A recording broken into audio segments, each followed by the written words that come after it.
Hello all and welcome.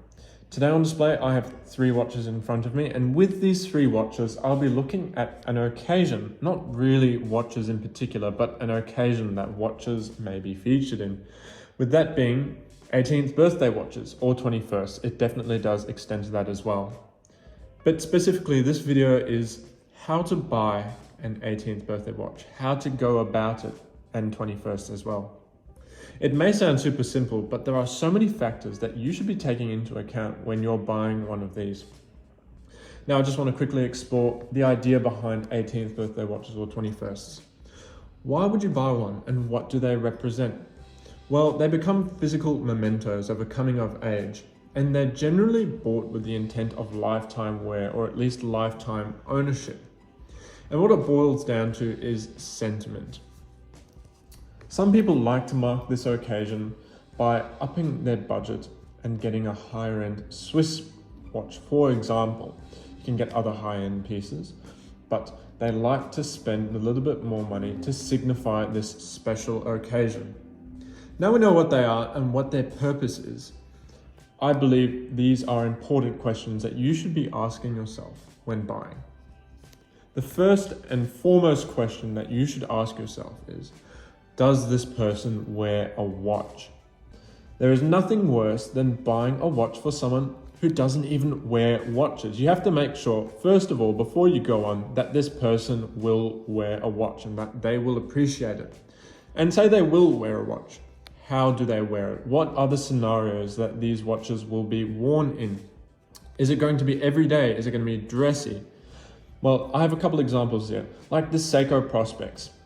This Seiko Prospex is great for everyday wear. For swimming, it has added water resistance and a build quality to reflect that as well, with high quality materials as well. So something like this would be really, really good for everyday wear. But if you're looking for a special piece for special occasions, then you might want to go for a dress watch. They don't have as much water resistance, but they really focus on the attention to detail, like this Frederique Constant Classics Moon Phase. And a piece like this has got a little tighter tolerances as well. Now, the next few points that I'm going to make all relate to servicing. Servicing is a very important factor that you must take into account when buying a watch, because servicing will greatly increase or decrease the lifetime of a watch, depending on either way that it can go. First part of servicing, parts availability. Are parts easily available to ensure future wear rather than short-term fun? Will there be parts to allow these things to survive in the future if anything does go wrong? And servicing expenses. Will you or the recipient be in a financial position to maintain the running of a watch? For example, it is all good and well that you can afford a $10,000 chronograph, but when it comes to service time and you're slapped with a $2,000 servicing bill, will you be able to keep the watch alive and running well? It is important, if it is a lifetime watch, that it does have the ability, through being taken care of through servicing, that it can survive that. And how easy is it to service? Does it need to be sent off to a faraway land that will lead to extended service time? And another important factor, especially if you're looking at buying vintage pieces, is how delicate or temperamental is the watch? Will it suit the lifestyle of its future owner? Another example, vintage chronographs. You're getting a bit of an idea that chronographs are very temperamental, especially the mechanical ones, and they definitely are, but none more so than vintage. Vintage watches require a lot of care to be taken with them.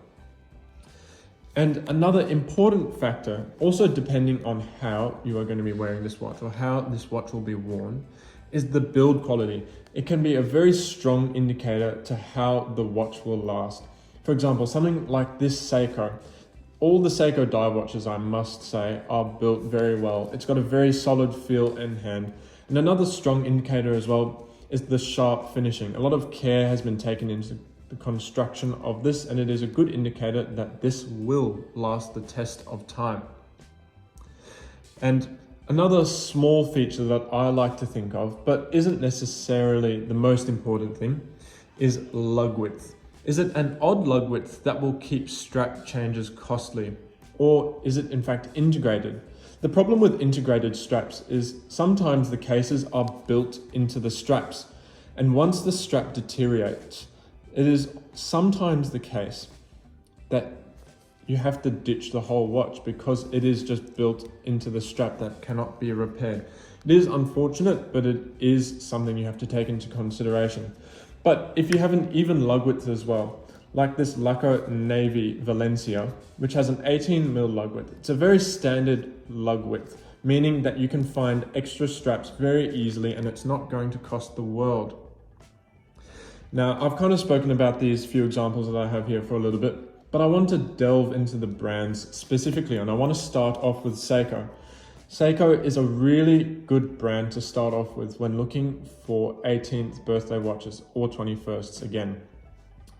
And what's great about them is that they're all on the more affordable side, especially on the lower end, but you're not getting lower quality. Seiko is a vertically integrated company, meaning that they make every single component that goes into their timepieces, which means as well, they have in-house movements, something that you really don't see below a $5,000 mark. So it really is quite a technical achievement that they can achieve what they do. And some of the most important factors why people love Seiko is value for money, build quality, and brand name. You're getting this holy trinity of things that people are looking for not too much money. And the movements, I want to touch on the movements, which you can't see through the solid case back. The movements are very, very common, and that's a good thing because they are cheap and easy to service. With there being a lot of Seiko service centers around the world, it means that taking care of this watch is going to be pretty much the easiest experience ever, meaning that you're going to own it happily for a very long time.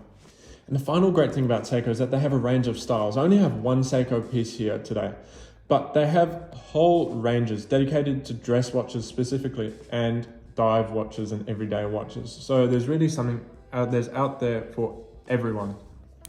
Another brand I briefly want to look at, Frederic Constant, a very new Swiss brand.